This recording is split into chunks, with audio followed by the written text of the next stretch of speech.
хөгжил нийгэм хамгааллын яамны урд Эрдэнэ сайдын захиалгаар 10 давхар захим архивын барилга, 14 давхар жаргал айлын орон сууц шинээр ашиглалтанд оржээ. 2 блокноос бүрдсэн тус барилгыг өнгөрсөн 11-р сарын сүүлээр улсын комисс хүлээж авсан байна. Зойртойгоо нийлээд 11 давхар хүн амын хөгжил нийгэм хамгааллын яамны өргөтгөл барилгыг барихад улсын төсвөөс 3.3 тэрбум, нийгмийн даатгалын төсвөөс 3.3 тэрбум төгрөг гаргажээ. Харин нийгмийн хамгааллын салбарын ажилчдын 14 давхар жаргал айлын орон сууцыг тус салбарт ажилтдаг иргэн тус бүр Гавталанкнаас 50-60 сая төгрөгийн 8% хүүтэй зээл авч нийт 4 орчим тэрбум төгрөгөөр барьжээ. 2013 оноос эхлэн 2 жилийн хугацаанд баригдсан тус барилгын гүйцэтгэгчээр нийслэл өргөө компани ажилласан байна. Гэхдээ Эрдэнэ сайдын захиалгын барилгыг баригдаж явах хугацаанд ямар үйл явц өрснөгийг энд иргэн сануулъя. Одоогоос 2 жилийн өмнө буюу 2013 оны 7-р сарын 19-ний өдөр 14 давхар жаргал айлын орон сууц барилга дээрээс 3 хүн унж нас орсон билээ. Тухайн ослын газарт нийслэлийн мэргэжлийн алтын газар улсын байцаагч цагдаагийн байгууллага ажиллаж барилга барих ажиллагааг зогсоож байсан юм а. Шалгалт хийсэн байцаагчдын дүгнэлтэд талигачид лифтний ажилд гүйцэтгэхдээ хамгаалтын хувцас хэрэглэлгүй, зориултын бус шат дээр ажилласан, мөн барилгын нормыг зөрчиж бороотой өдөр барилгын ажлыг явуулсан гэж бичигдсэн байх юм а. Манай байгууллагын зүгээс одоо тухайн одоо ослорсон одоо барилгын одоо үйл ажиллагааг бол одоо тодорхой хугацаагаар зогсоосон. Одоо 7 сарын 20-ноос эхлээд одоо барилгын үйл ажиллагаа нь зогсчихсон байсан. Тэгээд бол тодорхой хэмжээний дараа хугацааны дараа бол одоо тухайн одоо барилга байгууламж маань барилга байгууламжийг одоо барьж байсан одоо байгууллага маань одоо зөрчлүүд одоо арилгачтай одоо манай үйл ажиллагаа сэргээж өгнө гэдэг хүсэлтийн дагуу бол одоо бид нар ахиж шалгалт хийгдээд тэгээд одоо энэ байгууллагын одоо үйл ажиллагаа одоо цаашаа үргэлжлүүлж одоо явж болно гэсэн одоо сэргээх хаалтыг бол манай байгууллагаас өгөөд тэгээд үйл ажиллагааны баригдсан. Тухайн үед ажилтнуудынхаа аюулгүй байдлыг хангаж ажиллаагүй гэж цагдаагийн байгууллага нийслэлийн өргөө компани удирдлагад ирүү үсгэжээ. Гэхдээ тус хэрэг өршөөл үзүүлэх тухайд хамрагдаж өршөөгдсөн гэж их сурвалж мэдээллээ. Өөр нэг их сурвалж анх 10 давхар захим архивын барилга барина гэж зөвшөөрлөө авсан нийслэл өргөө компани барилгын зөвшөөрлөө өөрчилж 2 блок барилга барьсан тухайд дурдлаа.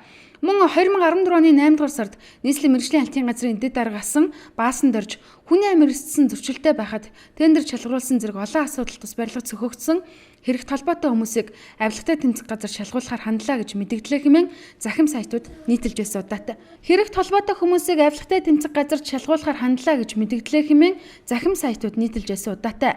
Мөн 2014 оны 8-р сард нийслэлийн мэргэжлийн алтын газрын дэд даргасан баасан дорж хүний амь эрсдсэн зөрчилтэй байхад тендер шалгаруулсан зэрэг олон асуудал тус барилга цөхөгдсөн хэрэг толботой хүмүүсийг авилгатай тэмцэх газарт шалгуулахаар хандлаа гэж мэдэгдлээ хэмээн захим сайтууд нийтэлж байсан удаатай.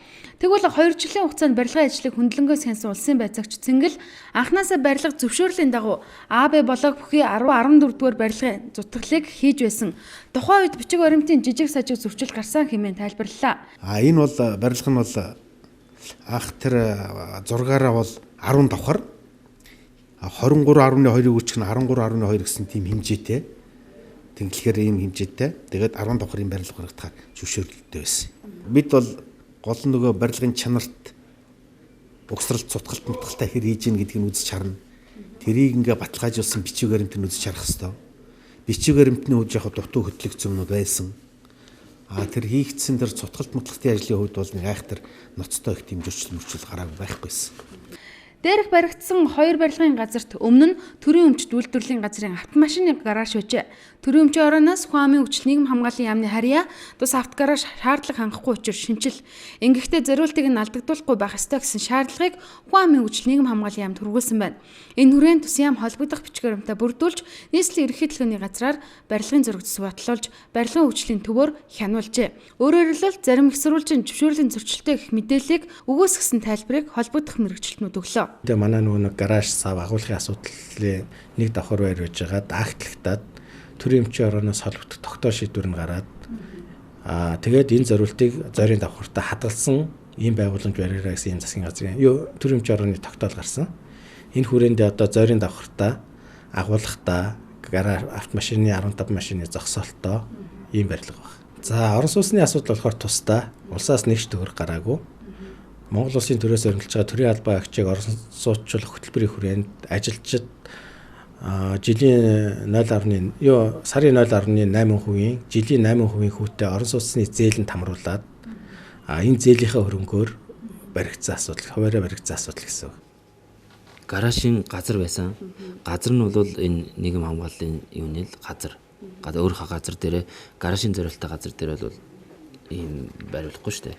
Тийм зориултыг өөрчилсөн байж дараа. Тий. Одоо бол таны сая газар дээр нь очиход хойдлоосоо захим архив руугаа ордог, урдлаас орон сууц руу ордог гэдэг нь бол энэ зурган дээр яг л байж л байна. Хүн амын хөгжил нийгмийн хамгааллын яамны 78 төрлийн албан агч суух захим архивын барилга нийгмийн хамгааллын салбарын 60 ажилтан амьдрах барилгуудын бичигөөрөмт бүрэн учир улсын комисс хүлээн авсан. Өмнө нь барилга дээр осол гарч хүний амир өгцсөн эсхийг бид мэдэхгүй гэж нийслэлийн ерөнхийлөгөөний газрын ахлах мэрэгчлэн журмд дорж ярьлаа. За яг энэ бичигөөрөмтний бүрдлийн хувьд бол батлагдсан 4 журмын дагуу үзэж шалгадаг, гүйцэтгэлийн үздэг, ингэсний дагуу комисс ажилладаг. Тэр ерөнхийлөгөө хэсэгчсэн ерөнхийлөгөө манай байгууллагаас баталсан гэж өөрөө асууж байна. Энэ асуудал бол бүрдэл нь хангасан, батлагдсан байсан учраас комисс ажил тэр дараагийн шатны үйл ажиллагааны зохион байгуулсан. Ямар ч тач 2 жил уншсан захим архивын барилга ашиглалтанд орж эргээд өөрт хэрэгтэй архивын мэдээлэлээ төвлөрсөн нэг зэгээс авахар боллоо. Нийгмийн хамгааллын салбарын архивын цаасан бичигөөрөмтийн хэмжээг 1,130 машинтай дүүцгүүц гэж салбарынхан тодорхойлж байна. Удахгүй тус цаасан баримтуудаа захимжуулах юм. За татвар төлөгчдийн хөрөнгөөс 6.6 тэрбум төгрөгийг гарган боссон. Дэвшилтэд дүүчилгээ дотор нь явагдах захим архивын барилгыг бид энд шүмжлэх гэсэнгүй. Хэдийгээр тус салбарынхан өөрсдөө мөнгө гаргаад барьсан гэж мэдгдсэн ч улсын өмчийн газар дээр мөнгө эргэлдүүлэх боломжийг Эрдэнэ сайд арай ашигласан юм шүү зэ.